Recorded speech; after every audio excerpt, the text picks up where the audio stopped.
नमो भगवते वासुदेवाय। जय माता दी दोस्तों, welcome to my channel. Friends, आज की वीडियो में जानेंगे गुरुवार की व्रत में हमें क्या क्या खानी चाहिए और क्या क्या नहीं खानी चाहिए। कौन सा फल हमें खाना चाहिए, कौन कौन सा फल हमें नहीं खानी चाहिए, अनाज हमें कब खाना चाहिए और कौन कौन सा अनाज हम खा सकते हैं। इसके साथ साथ चाय पी सकते हैं कि नहीं, दूध पी सकते हैं कि नहीं, दही खा सकते हैं कि नहीं। गुरुवार की व्रत में हमें कौन कौन सी चीज़ खानी है, कौन कौन सी बिल्कुल नहीं खानी है, सारी जानकारी आपको इस वीडियो में प्राप्त होगी। तो वीडियो को अंत तक जरूर देखें। पसंद आए तो चैनल को जरूर सब्सक्राइब करें, बेल आइकन प्रेस कर दें, जिससे मैं आगे जितनी वीडियो डालूँ आपको नोटिफिकेशन सबसे पहले प्राप्त हो। और भगवान विष्णु की कृपा हम सभी पे बनी रहे, इसके लिए कमेंट में श्री हरि विष्णु जरूर लिखें।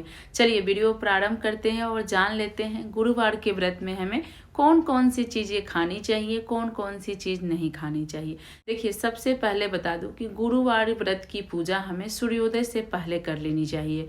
अगर आप लेट भी करते हैं तो सूर्योदय के 1-2 घंटे बाद उस दिन के औरे में हमें पूजा कर लेनी चाहिए। पूजा आप कीजिएगा तो गुड़ और चने की दाल की हम भोग अर्पित करते हैं। साथ साथ आप किसी फल का भोग लगा सकते हैं, खट्टे फल छोड़कर। जैसे संतरा वगैरह हम भोग नहीं लगाएंगे, अंगूर संतरे की। बाकी केले की भोग आप लगा सकते हैं, सेब की लगा सकते हैं, साथ साथ ड्राई फ्रूट काजू किशमिश की भी भोग आप लगा सकते हैं। आप अपनी पूजा कर लीजिए, आरती कर लीजिए। उसके बाद जो भी आप ड्राई फ्रूट या कोई फल आप भोग अर्पित किए हैं, सिर्फ केला हमें नहीं खाना है, बाकी जो फल आप भोग लगाए हों उसे खाकर तभी आप चाय पानी धारण करें, चाय पानी पिएं। चने की दाल और गुड़ की जो हम भोग लगाए हैं वो जब हम अन्न खाते हैं तब हमें खाना होता है। अगर आप ड्राई फ्रूट का भोग लगाए हैं तो सबसे पहले वो खा लीजिए, नहीं तो कोई फल है तो थोड़ा सा खाकर, सिर्फ केला अगर आप भोग लगाए हैं तो उसे आप गौ माता को खिला दें। अगर आपने केला भोग लगाया है तो उस दिन आप अपने घर में भी केले की प्रसाद वितरित नहीं करेंगे। हम अगर व्रत करते हैं तो हमारे घर में भी ये नियम होना चाहिए कि केले की सब्जी हो गई, कच्चे केले की या पके केले भी हम ना खाएं और ना घर में किसी को खिलाएं। इस चीज़ का हमें ध्यान रखनी चाहिए, क्योंकि देखिए बृहस्पतिवार की व्रत पूजा में सबसे ज़्यादा महत्व केले का ही होता है।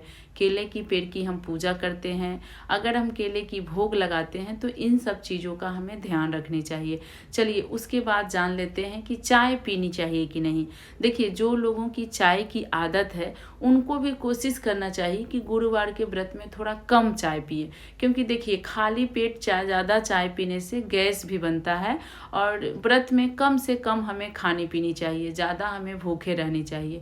और कॉफ़ी वर्जित होता है, कॉफ़ी में अनाज की मात्रा पाई जाती है, इसलिए आप लोग कॉफ़ी न पिए। कॉफ़ी गुरुवार की व्रत में नहीं पी जाती है। चाय आप पी सकते हैं लेकिन कोशिश करें कि कम ही पिए।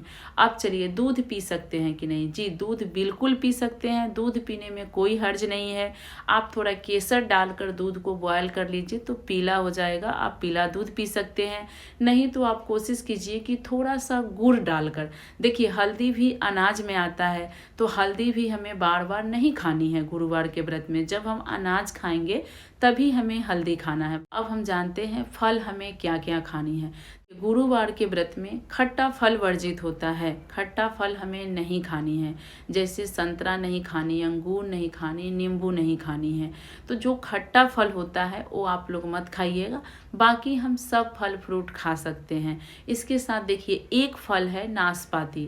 देखिए नाशपाती का ना हमें भगवान को भोग अर्पित करना है और ना ही हमें नाशपाती खाना चाहिए व्रत में, इस चीज़ का ध्यान रखिएगा। अनार, सेव, पपीता सब कुछ आप खा सकते हैं, सिर्फ केला गुरुवार के व्रत में हमें केला फल नहीं खानी है और खट्टी फल संतरा अंगूर वगैरह नहीं खानी है। नींबू की शरबत, नींबू पानी भी हमें नहीं पीनी है, इस चीज़ का ध्यान रखिएगा।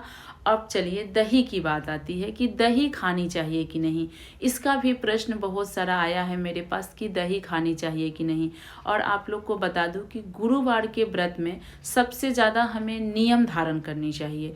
अगर आप नियम पूर्वक गुरुवार का व्रत करते हैं तो कुछ ही व्रत में आपको पुण्य फल प्राप्त हो जाएगा। अगर आप नियम पूर्वक गुरुवार का व्रत नहीं करते हैं तो चाहे आप 5 साल भी करेंगे ना, लेकिन उसका पुण्य फल आपको पूरा फल व्रत का नहीं प्राप्त होगा।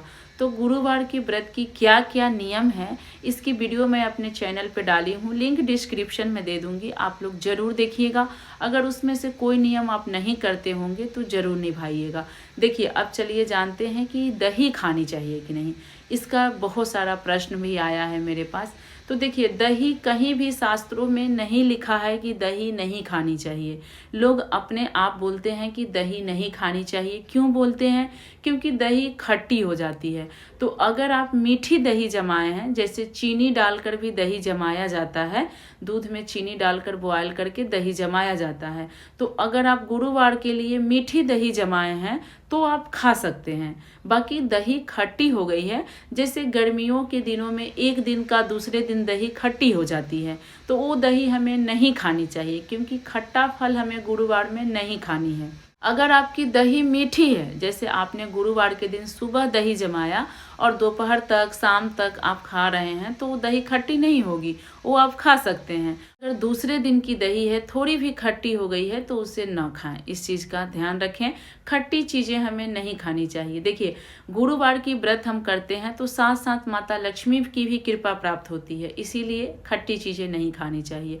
चलिए अब अनाज की बारी आती है। अनाज हमें कब खाना चाहिए, इससे पहले दोस्तों आप लोग से एक छोटी सी रिक्वेस्ट करना चाहूँगी। आपको मेरी वीडियो पसंद आए तो चैनल को ज़रूर सब्सक्राइब करें और वीडियो को एक लाइक ज़रूर करें। आपकी एक लाइक हमारी बहुत हिम्मत और प्रेरणा बढ़ाती है, तो एक लाइक ज़रूर करें। कमेंट में विष्णु भगवान की कृपा पाने के लिए श्री हरि विष्णु लिखना ना भूलें, ज़रूर लिखें। भगवान विष्णु सभी पर अपना कृपा दृष्टि बनाए रखें। चलिए अनाज हमें कौन कौन सी खानी है और कब खानी है। तो देखिए इसमें नमक तो बिल्कुल वर्जित होता है, कोई भी नमक हम नहीं खा सकते हैं, चाहे वो सेंधा नमक हो या डेली का नमक हो, नमक हम नहीं खा सकते गुरुवार के व्रत में। अब अनाज खानी है तो देखिए अनाज में कोशिश कीजिए कि पीला अनाज ही हम खाएं, जैसे चने की दाल से बनी हम हलवा खा सकते हैं, बेसन की, सूजी की हलवा, आटे की हलवा, गुड़ से बनी हुई खीर पूरी भी हम खा सकते हैं। तो आप कोशिश कीजिए कि मीठी चीज़ें ही खाएं और पीला भोजन करें, इस चीज़ का ध्यान रखिए। भोजन आप दोपहर को भी कर सकते हैं और संध्या को भी कर सकते हैं। दोपहर में आपने भोजन कर लिया है तो शाम को स्नान करके पूजा पाठ करें, इस चीज़ का ध्यान रखें। और रात्रि को भी हम अनाज नहीं खा सकते, बाकी दूध पी सकते हैं, फल फ्रूट खा सकते हैं। तो यही कुछ नियम विधि थी जो गुरुवार के व्रत में हम खाते हैं, और कुछ चीज़ें थी जो हम नहीं खाते हैं। तो आशा करती हूँ कि गुरुवार के व्रत में क्या खानी चाहिए और क्या नहीं खानी चाहिए, इस वीडियो से आपको संपूर्ण जानकारी प्राप्त हो गई होगी। तो वीडियो पसंद आई हो तो एक लाइक जरूर कीजिएगा। आगे की वीडियो के लिए चैनल को सब्सक्राइब करके श्री हरि विष्णु जरूर लिखिएगा।